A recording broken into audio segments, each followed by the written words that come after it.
Guys, it's Miss Lyons here. I want to start by saying what a wonderful job you guys have been doing telling time on your analog clocks. And because you guys have gotten that down so well, I think it's time to move to the next level, where we're going to be solving word problems that involve elapsed time. So I use these problems in my daily life all the time. I'm doing them daily. And what it means is you're given a start time and an end time, and you have to figure out how much time has elapsed, how much time has gone by.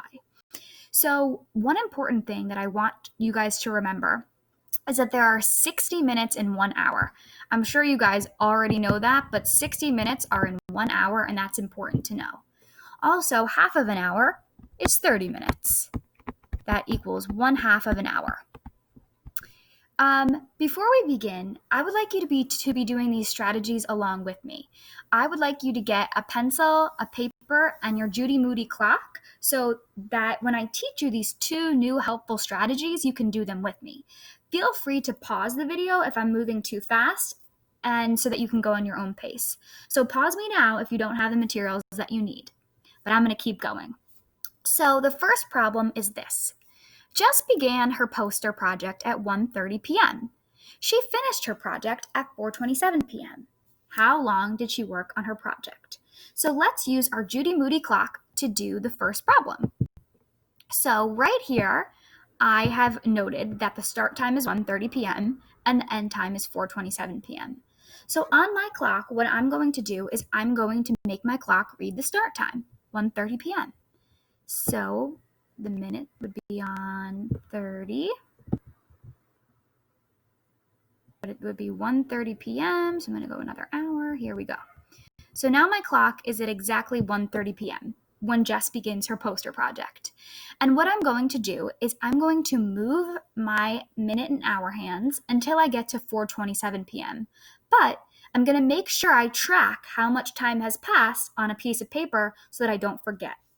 So to get from 1:30 to 4:27, I definitely have to move at least an hour. So I'm going to move an hour on my clock from 1:30 to 2:30 p.m. And I'm going to just make a note right here that I've gone plus 1 hour. All right, but I'm not there yet. I'm only at 2:30. So let's go another hour. 1:30 to 2:30. 2:30 to 3:30. Okay, great. Need to jot down, okay, plus another hour. But I'm not there yet. I'm at 3:30, but I need to get to 4:27. So if I go another hour, I'm at 4:30. I've gone too far. So let me back that up. I've still only gone 2 hours. And let me try to go a half hour. I'll go 30 minutes.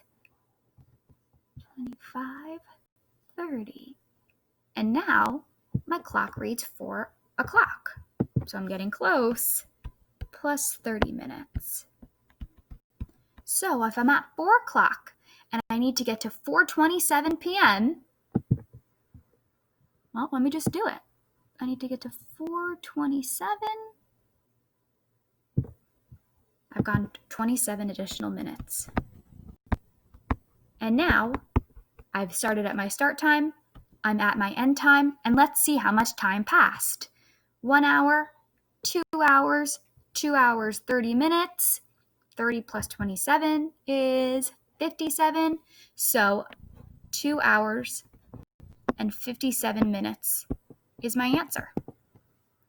But that's just one strategy. And maybe you really like this, but maybe you want to see another one. So this is an elapsed time number line. And what I've done, again, I've said that the start time is 1:30 and the end time is 4:27. And we're going to draw a number line that's going to show us how much time has passed. So you could just start by drawing a straight line on your paper. And then what we're going to do is we're going to note our start time, which is 1:30. And we're going to hop or jump along our number line until we get to our end time of 4:27. So I like to make sure that I'm working in even hours or numbers that are friendly and close to me. So what I'm going to do is I'm actually going to jump 30 minutes until I'm at 2 o'clock. And the beauty of this strategy is that you can jump any numbers that make sense to you, right?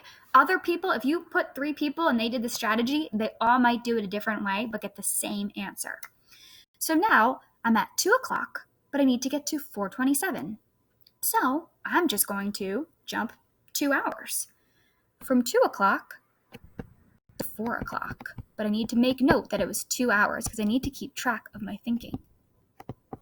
So now I'm at 4 o'clock, and now my job is easy. From 4 o'clock, I need to get to 4:27, and that is 27 minutes.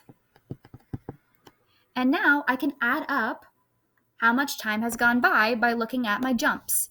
I had a 2-hour jump plus 30 plus 27.